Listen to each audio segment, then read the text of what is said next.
नमस्कार, आप देख रहे हैं आंकड़े हमारे फैसला आपका। आज बात मोदी ट्रंप की दोस्ती की, बात दुनिया के दो बड़े बाहुबलियों की और बात कनाडा की, बात खालिस्तानियों की, बात भारत के खिलाफ साजिश की, बात एलन मस्क की भविष्यवाणी की, बात ट्रंप की जीत के बाद ट्रूडो के बदले सुर्खी भी करेंगे। दरअसल टेस्ला के मालिक और दिग्गज अरबपति एलन मस्क ने कनाडा के प्रधानमंत्री जस्टिन ट्रूडो, जी हां, जस्टिन ट्रूडो को आड़े हाथों लिया है। एलन मस्क ने भविष्यवाणी की है कि ट्रूडो आने वाले चुनाव में हार जाएंगे, उनकी सरकार जाने वाली है।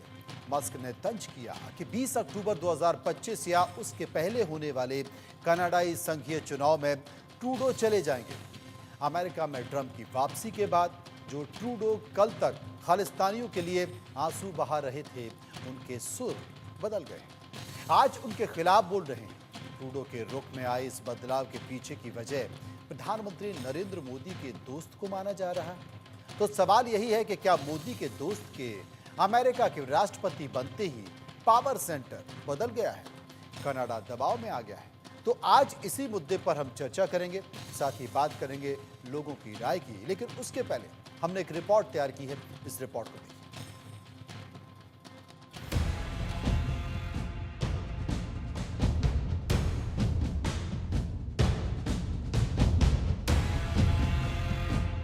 कल तक जो ट्रूडो खालिस्तानियों के खैर ख्वाह बने बैठे थे, कल तक जिन ट्रूडो को कनाडा में रह रहे हिंदुओं पर हो रहे अत्याचार नजर नहीं आ रहे थे, उन जस्टिन ट्रूडो के तेवर अब ढीले पड़ने लगे हैं, उनके सुर बदलने लगे हैं।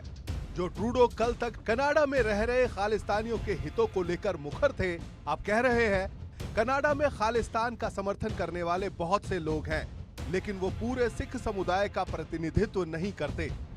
अब सवाल यह है कि आखिर अचानक ट्रूडो को क्या हुआ, उनके तेवर नरम क्यों पड़ने लगे हैं?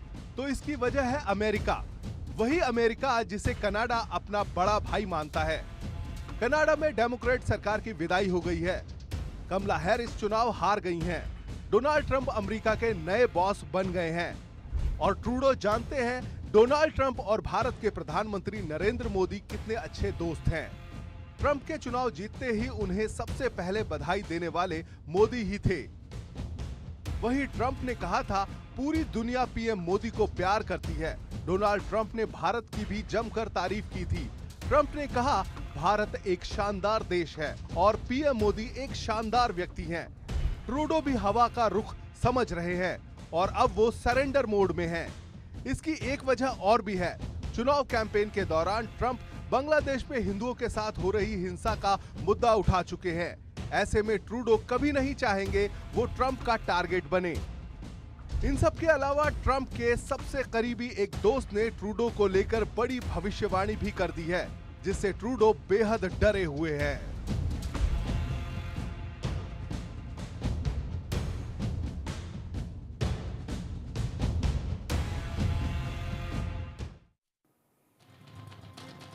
इस खबर के जरिए, इस खबर की तस्वीरों के जरिए आप समझ चुके होंगे कि अब क्या घटने वाला है अंतर्राष्ट्रीय मंच पर। असल में इस घटना को लेकर हमने एक सर्वे कराया, हम जनता के बीच गए, कुछ सवाल पूछे, लोगों ने उस पर अपनी राय दी है। और जो सवाल पूछे हैं उनमें से पहला सवाल आपके सामने। पहला सवाल था कि डोनाल्ड ट्रंप के राष्ट्रपति बनते ही कनाडा में चिंता और घबराहट का माहौल है, क्या जस्टिन ट्रूडो की सरकार जाने वाली है? 68% लोगों ने कहा, 68% लोगों ने कहा हाँ जाने वाली है, 30% लोगों ने कहा नहीं जाने वाली है और 2% लोग इस पर कुछ भी कहना नहीं चाहते थे। सर्वे का एक और सवाल जो हमने लोगों से पूछा, अगले चुनाव में तय है ट्रूडो की विदाई। एलन मस्क ने कनाडाई प्रधानमंत्री के भविष्य को लेकर बड़ी बात कही है, आपकी राय क्या है? 67% लोगों ने कहा ट्रूडो की सत्ता जाने वाली है, 30% कह रहे हैं कि वो सत्ता में बने रहेंगे और 3% कुछ भी कहना नहीं चाहते हैं। चर्चा कर लेते हैं, कुछ मेहमान मेरे साथ जुड़े हुए हैं। सुरेंद्र सिंह लाली विदेशी मामलों के जानकार मेरे साथ हैं, संजीव श्रीवास्तव विदेशी मामलों के जानकार मेरे साथ हैं और डॉक्टर खुशहाल सिंह महासचिव केंद्रीय श्री गुरु सभा मेरे साथ मौजूद है। सबसे पहले मैं चलूंगा सुरेंद्र सिंह लाली के पास। सुरेंद्र सिंह जी, मैं एक चीज पूछना चाहता हूं कि अमेरिका के चुनाव हुए हैं, अमेरिका के चुनाव में ट्रंप राष्ट्रपति चुने गए हैं, जीत कर आए हैं। ट्रंप की दोस्ती और नरेंद्र मोदी की दोस्ती किसी से छुपी नहीं है, लेकिन इस बीच वो कनाडा जो अमेरिका को अपना बड़ा भाई मानता है, उसके सुर बदल गए।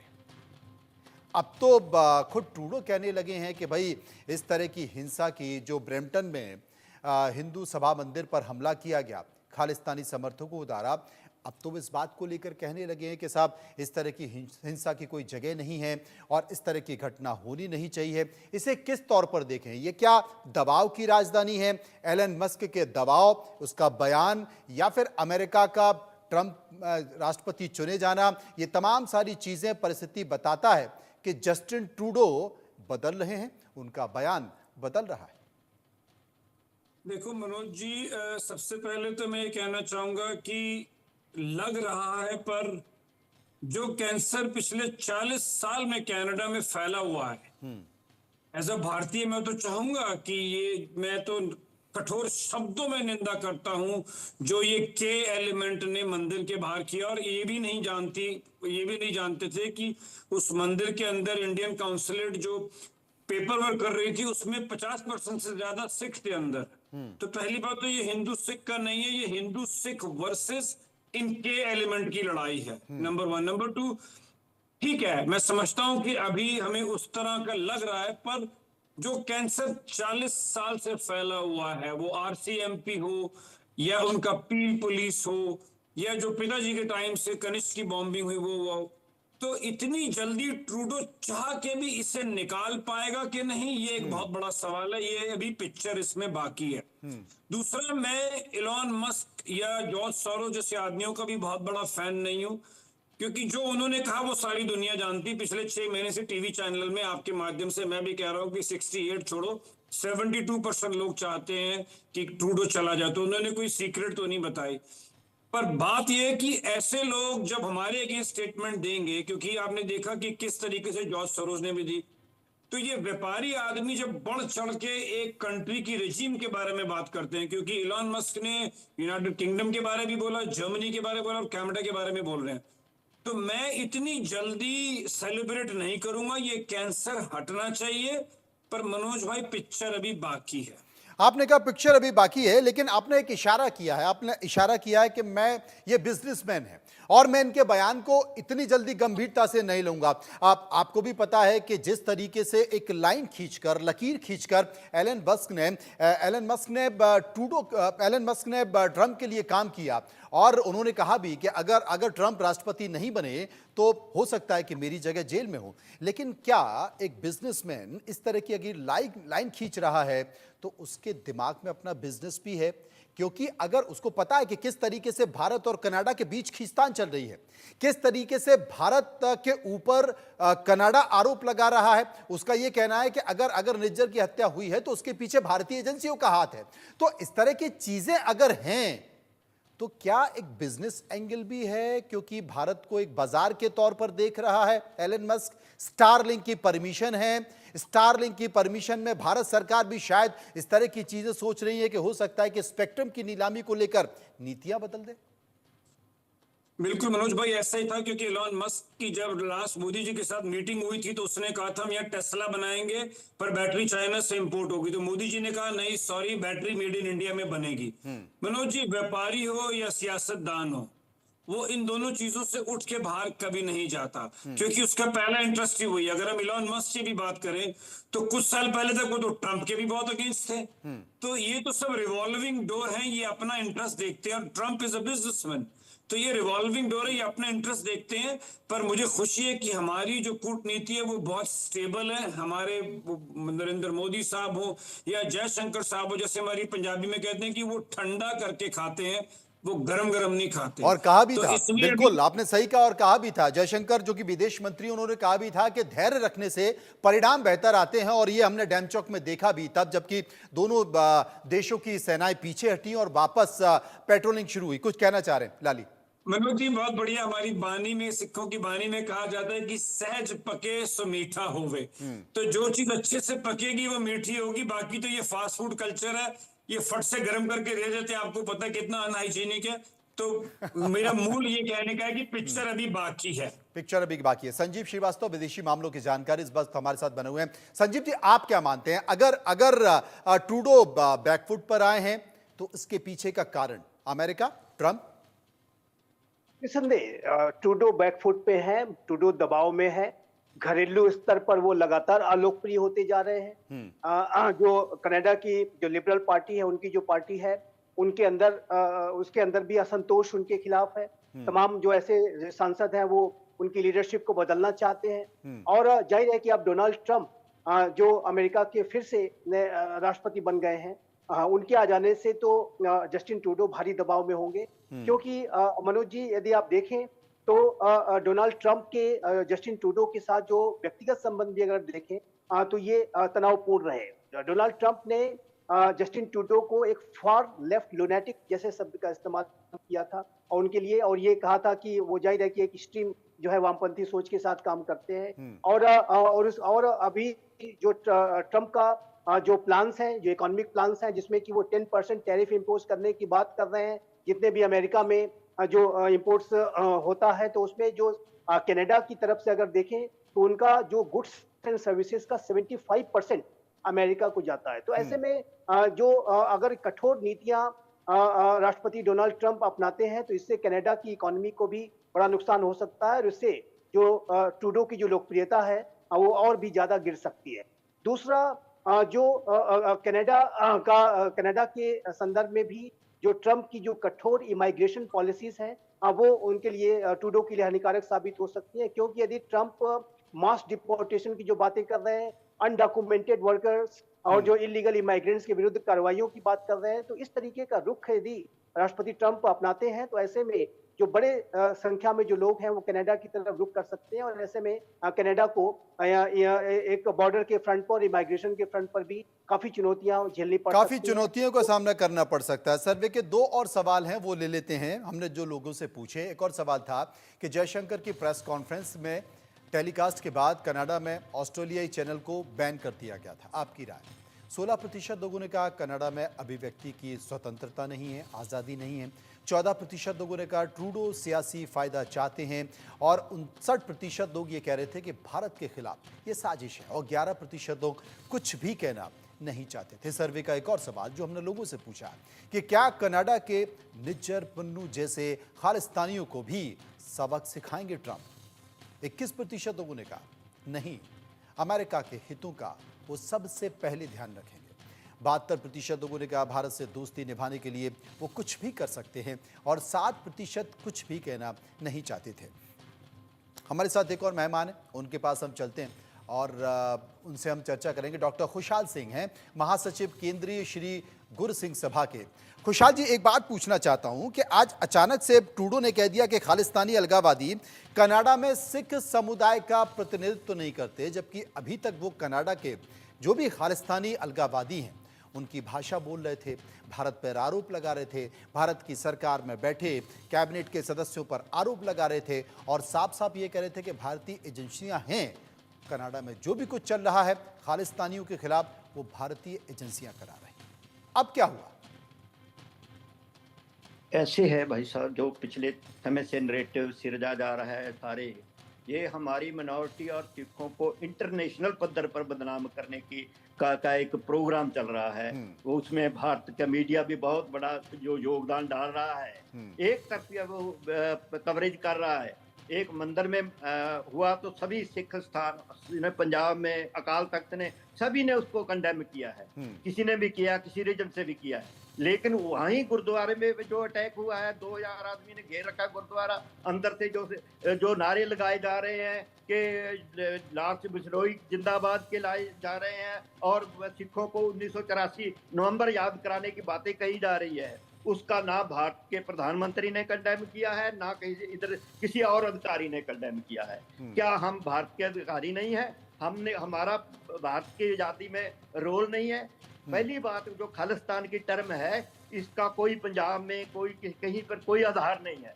ये 1942-45 में जो आई एक पॉलिटिकल टर्म है, इसको सिख सैकी ने, सिख सोसाइटी ने, सिख राजनीति ने कभी भी कबूल नहीं किया। मास्टर तारा सिंह सबसे पहले इसके विरोधी थे जिन्होंने विरोध किया था, लेकिन कभी भी पंजाब के जो सिख हैं इस विचारधारा के साथ नहीं खड़े, वो तो हमेशा इससे अलग खड़े हैं। और दूसरी बात है कि हमारा 1947 से आज तक ये हिस्ट्री है पंजाब की, हमने कहीं एक मंदिर पर किसी सिख कम्युनिटी के लोगों ने कभी अटैक नहीं किया कि आप तो जिन लोगों ने अटैक किया वो कौन थे डॉक्टर सिंह? हाँ जी, जिन लोगों ने हमला किया वो कौन थे? वो ऐसे होते हैं, हर एक सोसाइटी में होते हैं, हिंदू सोसाइटी में भी है जो उधर सिखों को 84 याद कराने की बात कर रहे हैं। वो जैसे पुजारी को हिंदू महासभा के मंदिर के मैनेजमेंट ने निकाला है बाहर, उसको जैसे होते हैं वो सिख सोसाइटी में, हर एक सोसाइटी में होते हैं। वो सोसाइटी की मेन स्ट्रीम थोड़ा होती है, उसको आप जो है एक तरफ भारतीय और दूसरे पास से खालिस्तानी की टर्म का कोई आधार नहीं है। कहीं भी 2, 4, 5% बंदे हो सकते हैं, वो होते हैं, हर एक सोसाइटी में होते हैं। आपके हिंदू जो आप झारखंड में बोल रहे हैं, इधर पार्लियामेंट में बोल के जाते हैं, किसी दूसरी मिनॉरिटी के बारे में, पार्लियामेंट मेंबर के बारे में बोलते हैं, वो भी आपको देखना चाहिए कौन लोग हैं, वो क्या हिंदू समाज को बड़ी बात कर रहे हैं डॉक्टर सिंह, बड़ी बात कर रहे हैं, चूंकि आपने बहुत सारे विषय उठा दिए, बहुत सारी बातें उठा दी। इसका जवाब तो दूसरे सिख लाली ही दे पाएंगे, सुरेंद्र सिंह लाली ही दे पाएंगे। लाली साहब, जैसा कि खुद डॉक्टर सिंह कह रहे हैं कि साहब सिखों को 84 याद दिलाने की बात की जा रही है, सिखों के गुरुद्वारे के बारे में उल्टी सीधी बात की जा रही है, लॉरेंस बिश्नोई के जिंदाबाद के नारे लगाए जा रहे हैं, तो अगर इस तरह की चीजें होंगी तो प्रतिक्रिया होगी। मनोज जी, मैं इनकी पुष्टि नहीं कर सकता, कुछ चीजों की तो कर सकता हूँ, कुछ मुझे नहीं पता। ये मतलब मैं आदर करता हूँ, पर मैंने सुनी नहीं। पर मैं एक चीज जरूर कहूंगा, क्योंकि मैं इतने साल बाहर रहा, कि ये कुछ मलबा 1984 का भी है। मैं जिनसे मिला कनाडा में भी, जब मैं रहा भी, तो वो तो 2nd और 3rd जनरेशन है। क्योंकि जब पंजाब की सफाई हुई थी, जब इन्होंने बिल्कुल एब्सोल्यूट पावर दी थी केपीएस गिल साहब को, तो उसमें काफी नाजायज भी मारे गए थे, और वो फिर यहाँ से दौड़ के बाहर चले गए, क्योंकि जरूरी बात है, यहाँ तो सांस नहीं लिया जाने के एरिया से। तो वो भी कुछ हैं जो 2-3 पुश्तों से ये रंजिश पाल रहे हैं अगेंस्ट द इंडियन स्टेट, और उनमें से कुछ वो है, और ये बड़े कम हैं, ये 2 से 4% से ऊपर नहीं है, जैसे कि कुशाल सिंह जी ने भी बोला। पर क्योंकि हर कौम में इस तरह के बैड एलिमेंट होते हैं, और इन्हें जस्टिन ट्रूडो की सरकार, और देखो इसके पीछे बड़ी ताकतों का हाथ है, बड़ी ताकत के बिना कुछ नहीं होता। जस्टिन ट्रूडो भी एक छोटा सा खिलाड़ी है इस बड़े फ्रेमवर्क के अंदर। ये जियोपॉलिटिकल खेल है जिसमें अमेरिका साहब बहादुर इसके पीछे हैं। तो ये इस तरह के इशू उठाते मतलब आपका कहना है कि इसके पीछे भी अमेरिका है? सर मुझे बताएं कि निखिल गुप्ता न्यूयॉर्क की जेल में है, उसका ओपन ट्रायल चल रहा है, उसे न्यूयॉर्क की सदर्न डिस्ट्रिक्ट से ऑर्डर इशू हुआ है कोर्ट से, जिसमें Ajit Doval, x raw chief और हिंदुस्तान की सरकार को समन किया गया है। ये अभी चल रहा है। निखिल गुप्ता को उन्होंने प्राग से उठा के वहां ले गए हैं। ये तो अब इसका जवाब तो संजीव जी देंगे। संजीव जी, जिस बात का जिक्र सुरेंद्र लाली कर रहे हैं, या सुरेंद्र लाली जहां इशारा कर रहे हैं कि हम बहुत सारी उम्मीदें अमेरिका से कर रहे हैं, ट्रंप से कर रहे हैं, लेकिन अभी जो खेल कनाडा में चल रहा है उसके पीछे तो अमेरिका ही है, यूएस ही है। देखिए, मैं ये कहूँगा कि जो यूनाइटेड स्टेट्स ऑफ अमेरिका और भारत के बीच के जो सरकार के स्तर के जो संबंध हैं, वो बड़े ही अच्छे हैं, गहरे हैं, प्रगाढ़ है, कम्प्रहेंसिव ग्लोबल स्ट्रेटेजिक पार्टनरशिप है। लेकिन अमेरिका का जो डीप स्टेट है, जो बाइडेन एडमिनिस्ट्रेशन के दौरान जरूर उसने ऐसा लगता है कि भारत के ऊपर दबाव बनाने के लिए अनेक तरीके की जो है कार्रवाइयाँ की, और जाहिर है कि ये भारत और अमेरिका के दोनों ही देशों के संबंधों के अनुकूल नहीं था। और लेकिन एक बात आप मनोज जी मैं अवश्य कहूँगा कि जब ये निखिल गुप्ता का जो केस सामने आया, और जब अमेरिका ने इसे बहुत ही प्रॉपर तरीके से उठाया, अमेरिका ने कनाडा की जस्टिन ट्रूडो की तरीके से, जो बाइडेन ने अमेरिका की संसद में जाकर के और वहाँ की कांग्रेस में जाकर के नहीं उठाया ये केस। ये जो केस है अमेरिका की तरफ से भारत और अमेरिका के बीच में ऑफिशियल लेवल की जो वार्ता चल रही थी, एक क्लोज डोर सेटिंग में अमेरिका ने बहुत प्रॉपरली इसे उठाया।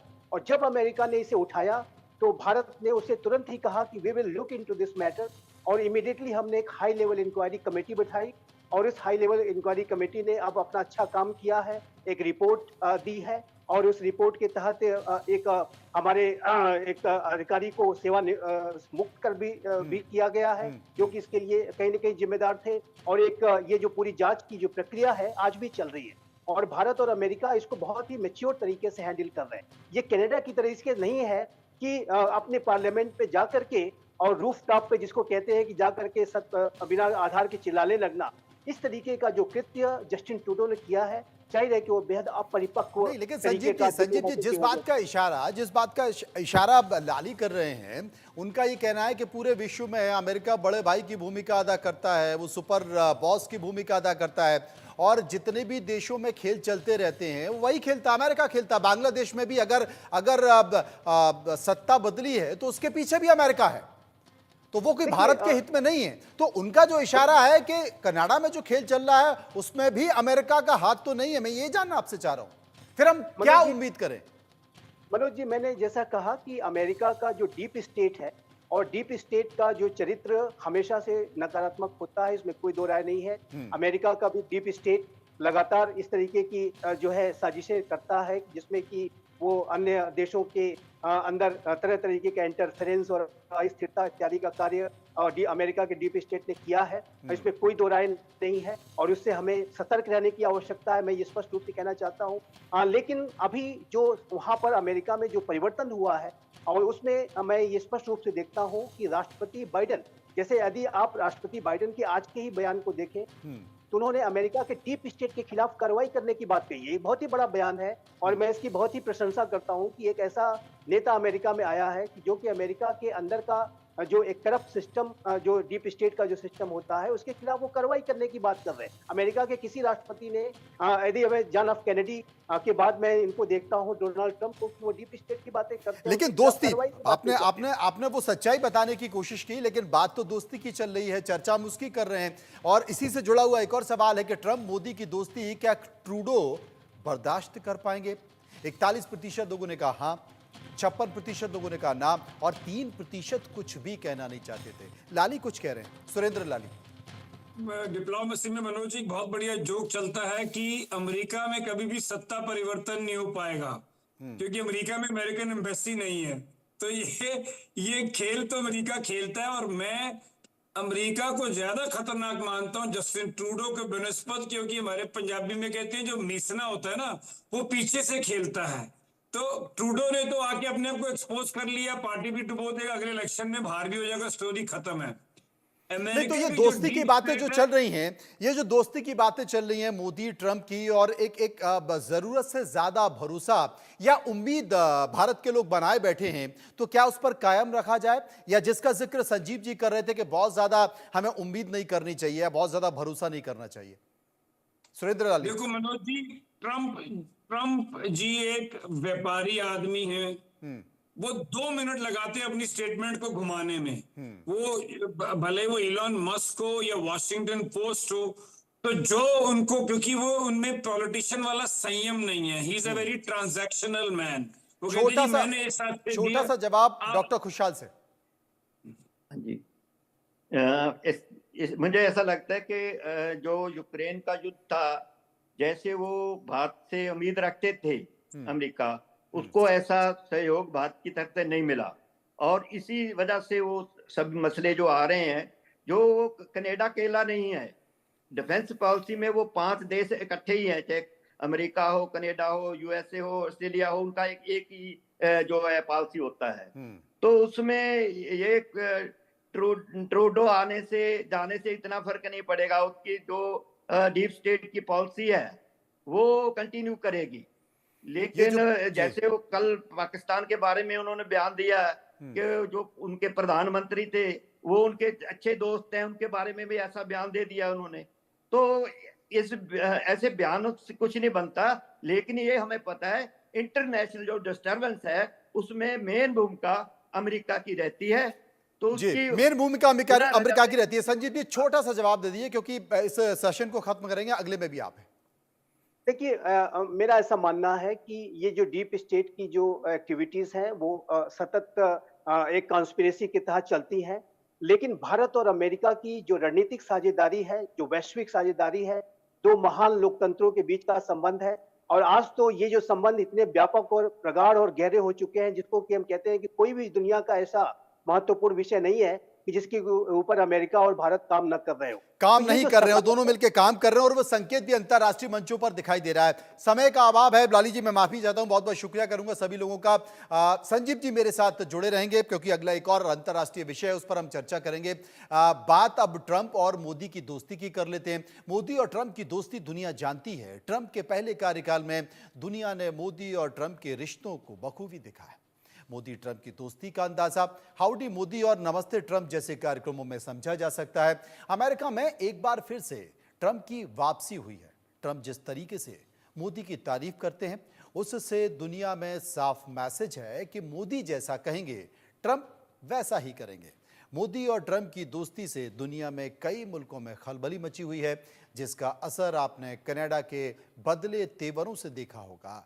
जानकार मानते हैं कि ट्रंप के आने के बाद अब रूस और यूक्रेन के बीच चल रहा युद्ध भी रुक सकता है, ऐसी उम्मीद की जा रही है।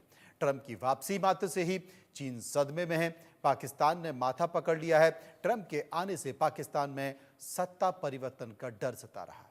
बांग्लादेश को लेकर जो ट्रंप का रुख रहा, उससे हसीना सरकार की वापसी के कयास लगाए जा रहे हैं। इन्हीं विषयों पर आज हम चर्चा करेंगे। इसे लेकर हमने एक सर्वे भी कराया है, लोगों की राय भी जानी है। सर्वे का पहला सवाल, डोनाल्ड ट्रंप की जीत से किस वर्ल्ड लीडर को सबसे ज्यादा खतरा है? 13% लोग पुतिन का नाम ले रहे थे, 21% लोग ट्रूडो की बात कर रहे थे, 52% लोग जिनपिंग की बात कर रहे थे और 14% लोग कुछ भी कहना नहीं चाहते थे। सर्वे का एक और सवाल, क्या प्रधानमंत्री मोदी ट्रंप पुतिन की दोस्ती करा पाएंगे? 85% लोगों ने कहा, 14% लोगों ने कहना और 1% कुछ भी कहना नहीं चाहते थे। चर्चा हम करेंगे। संजीव श्रीवास्तव मेरे साथ मौजूद हैं, इरशाद अहमद खान नेता PMLN मेरे साथ मौजूद हैं, मेजर जनरल रिटायर्ड अनुज माथुर डिफेंस एक्सपर्ट भी मेरे साथ मौजूद हैं। अनुज माथुर साहब के पास चलूंगा। अनुज जी, क्या मानते हैं आप ट्रंप और मोदी की दोस्ती को लेकर क्या मानते हैं? और इन दोनों बड़े व्यक्तित्व, इन दोनों बड़े लीडर की जो दोस्ती है, संबंध है, उस पर अंतरराष्ट्रीय असर क्या पड़ने वाला है? मनोज जी, देखिए, ये बात मैं कई दफा चैनल पे कह चुका हूं, मैं दोबारा रिपीट करना चाहता हूं कि जब बात अंतरराष्ट्रीय संबंधों की होती है और अंतरराष्ट्रीय मामलात की होती है, तो एक जो तथ्य बिल्कुल बॉटम लाइन है वो ये है कि no permanent friends, no permanent enemies, only permanent interests. तो आप ये देखेंगे कि आने वाला समय जो बात ये बताएगा कि अमेरिका हर वो काम करने का प्रयास करेगा जो उसके इंटरेस्ट में, और भारत को भी प्रयास वही करना होगा कि जो हमारे इंटरेस्ट में। एक बात निश्चित है कि जो विदेश नीति होती है, संजीव जी बैठे हैं, वो बहुत अच्छी तरह से जानते हैं इस बात को।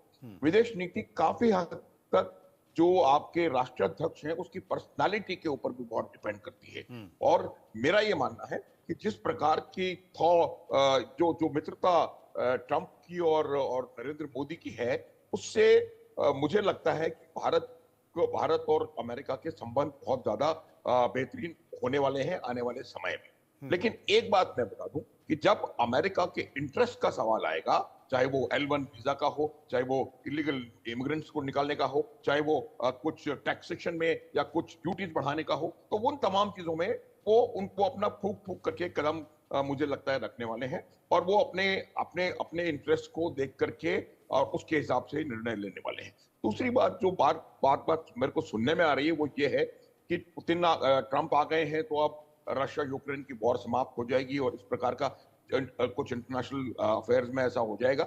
मुझे लगता नहीं है कि वो संभव है, क्योंकि आप देखिए कि आज की परिस्थिति ये है कि रशिया और यूक्रेन दोनों इतने आगे जा चुके हैं, लड़ाई इतनी आगे बढ़ चुकी है कि मुझे नहीं लगता कि एक ट्रंप का चुना जाना इसमें कोई ऐसा जबरदस्त बदलाव ले आएगा कि लड़ाई बंद हो जाएगी। ये बड़ी बातें आपने कही है। मैं संजीव जी के पास चलूंगा। आपने भी इशारा किया, संजीव जी, जिस तरीके से यूक्रेन और रूस जिस स्थिति में पहुंच गए हैं, ऐसा नहीं है कि इसके पहले तमाम राष्ट्राध्यक्षों ने कोशिश नहीं की, बहुत सारे लोगों ने कोशिश की, कितना नुकसान हुआ है, मानवाधिकार इसकी चिंता कर चुका है, तमाम लोग, कई देश इसकी चिंता कर चुके हैं, कई लोग मारे जा चुके हैं, लेकिन बावजूद इसके कुछ निकल नहीं पाया है। देश के प्रधानमंत्री नरेंद्र मोदी भी दोनों देशों के प्रमुखों से बातचीत कर चुके हैं, लेकिन कुछ हासिल हो नहीं पाया।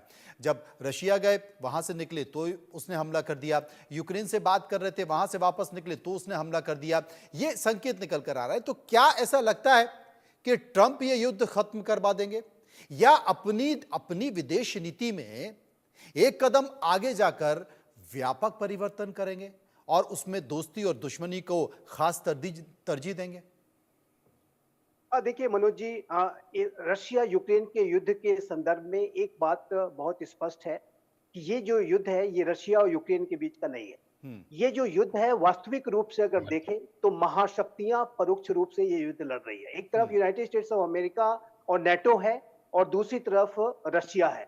और यूक्रेन के ऊपर रशिया ने हमला इसी वजह से किया था क्योंकि जो नेटो अपने आप को एक्सपेंड करने की कोशिश कर रहा था और यूक्रेन नेटो में शामिल होना चाहता था।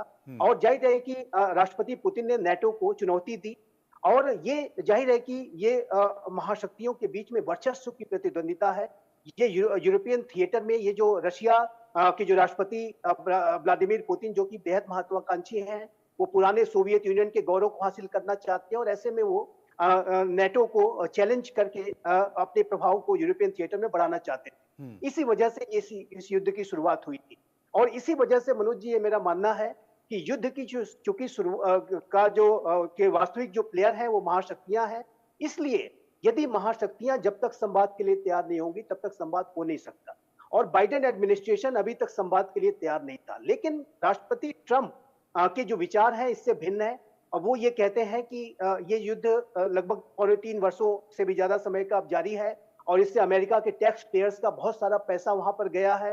और साथ ही साथ वो कुछ मानवीय बातें भी करते हैं कि हजारों की संख्या में लोग मारे गए हैं, ये जो ब्लड शेड है ये बंद होना चाहिए।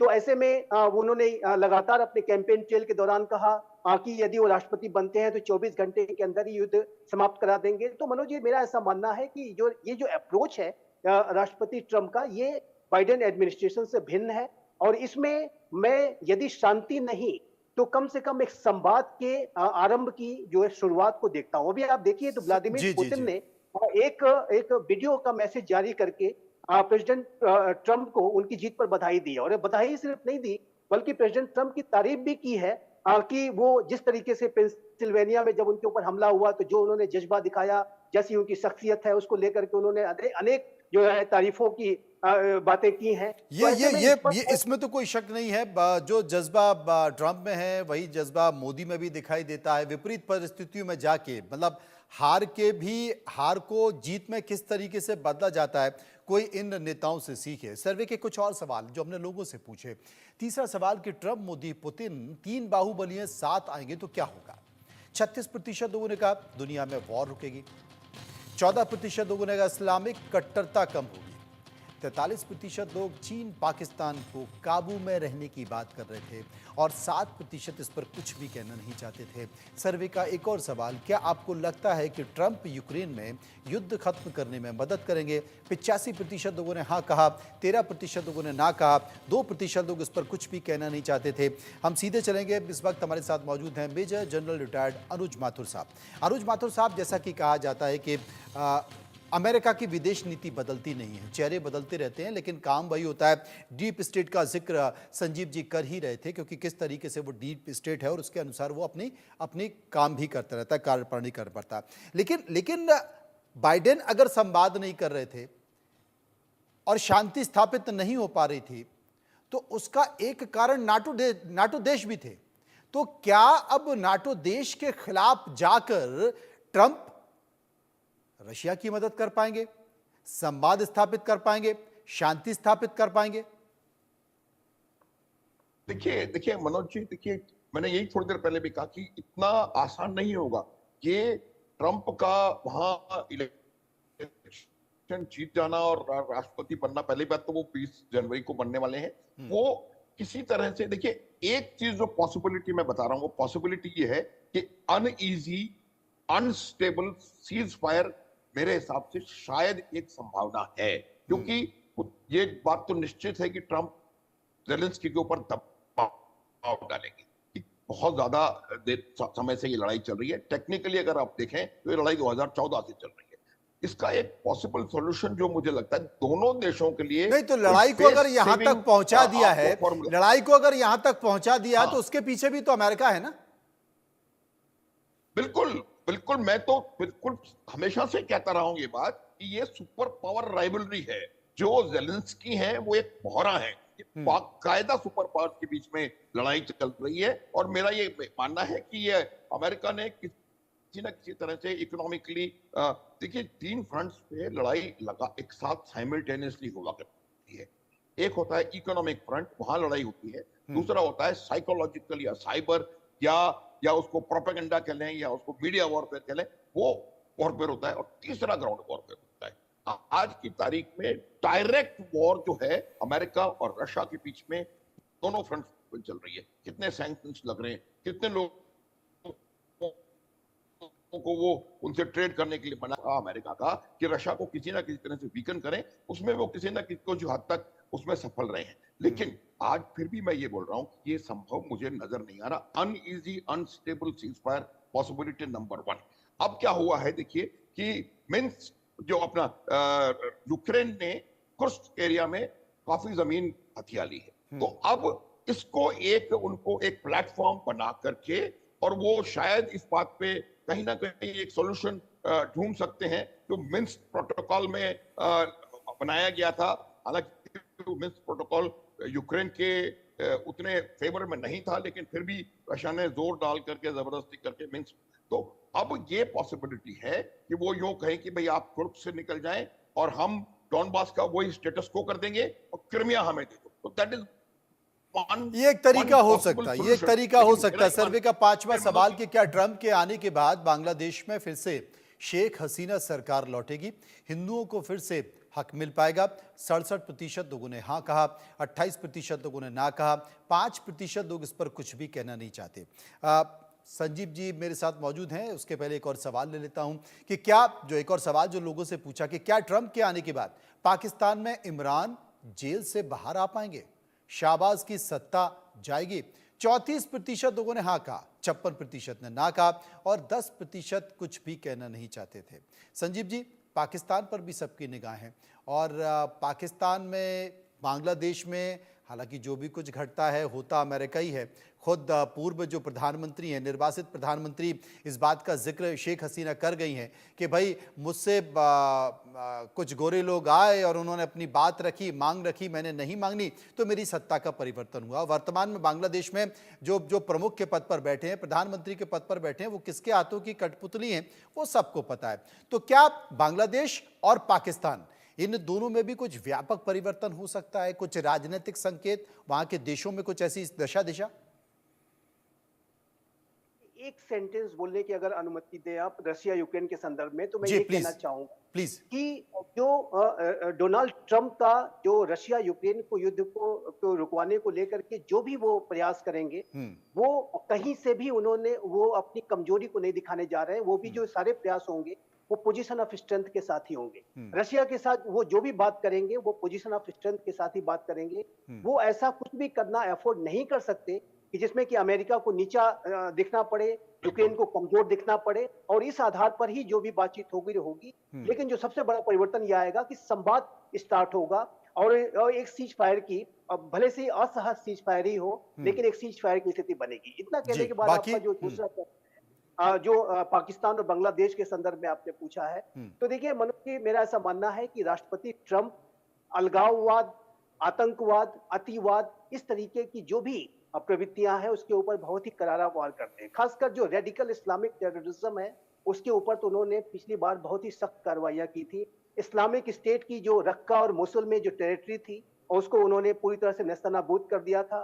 इस्लाम ISIS खुरासान के, नंगरहार के, अफगानिस्तान में जो उसके बेसिस थे उस पर मदर ऑफ ऑल बॉम्ब्स, जो कि बहुत ही शक्तिशाली, बेहद शक्तिशाली, सबसे शक्तिशाली मैं कहूंगा कि नॉन न्यूक्लियर बॉम्ब्स हैं, उसको उन्होंने ड्रॉप किया था। तो ये जो डोनाल्ड ट्रंप का जो एक आतंकवाद के प्रति और अतिवाद के प्रति जो एक कठोर रवैया है, उसकी वजह से जो बांग्लादेश के जो कट्टरपंथी हैं, जिन्होंने एक साजिश करके शेख हसीना की सरकार को अपदस्थ किया, वो अब भारी दबाव में होंगे। वो भारी दबाव में होंगे। पाकिस्तान हम चलते हैं, पाकिस्तान चलते हैं। पाकिस्तान में PMLN के नेता इरशाद अहमद खान इस वक्त हमारे साथ जुड़ गए हैं। इरशाद साहब, अमेरिका के नए राष्ट्रपति ट्रंप बन गए हैं। ट्रंप और नरेंद्र मोदी की दोस्ती किसी से छुपी नहीं है। पाकिस्तान में किसी तरह की कोई घबराहट तो नहीं है? बहुत शुक्रिया जी। मैं ये कहूंगा कि अमेरिका इतना ग्रेट मुल्क है और इतना ग्रेट प्रेसिडेंट उनका बना है, उनकी दोस्ती सबसे है, पूरी दुनिया के लोगों से है, पूरी दुनिया के सरबराहान से है, और पाकिस्तान से तो उनकी असली दोस्ती है। हम क्यों घबराएंगे? देखें, मोदी जी भी एक उनके वजीर आजम है मेरे, और अमेरिका हमेशा अच्छी पॉलिसी रखता है। मैं ये कहता हूं कि हमें घबराहट, ग्रेट पीपल, ग्रेट मुल्क है वो, और उसमें कोई शक नहीं है कि अमेरिका अल्हम्दुलिल्लाह अमन और शांति का पैगाम लेकर के आएंगे इस दफा। डोनाल्ड ट्रंप देखिएगा कि उन्होंने बनने से पहले ये कहा था कि इंशाल्लाह दहशतगर्दी भी खत्म करेंगे, जंग खत्म करेंगे, जंग बनाएंगे नहीं, जंग को खत्म किया जाएगा। तो घबराहट की जरूरत आपको होनी चाहिए कि वो आपसे कहेगा कि कश्मीर को आजाद कीजिए। कश्मीरी बड़ा बैन डाल रहे हैं, रो रहे हैं। अच्छा, यहाँ भी कश्मीर आ गया। सिख भाई रो रहे हैं। चलिए, हम पूछ कुछ और रहे थे, आप यहाँ भी कश्मीर लेके आए। अब यहाँ जब कश्मीर आप ले आए, देखिए, अब जब कश्मीर ले आइए तो फिर बात हो ही नहीं सकती ना, फिर बात हो ही नहीं सकती, क्योंकि कश्मीर पे तो चर्चा हो ही नहीं सकती। और चर्चा इसलिए नहीं हो सकती, इसलिए मैं अपने सभी मेहमानों का धन्यवाद करूंगा और इसी बात पे कार्यक्रम खत्म कर देता हूं। बहुत बहुत शुक्रिया आप सभी का जो आप चर्चा में मेरे साथ मौजूद रहे। बात करते एक और बड़ी खबर की। उत्तर प्रदेश महिला आयोग ने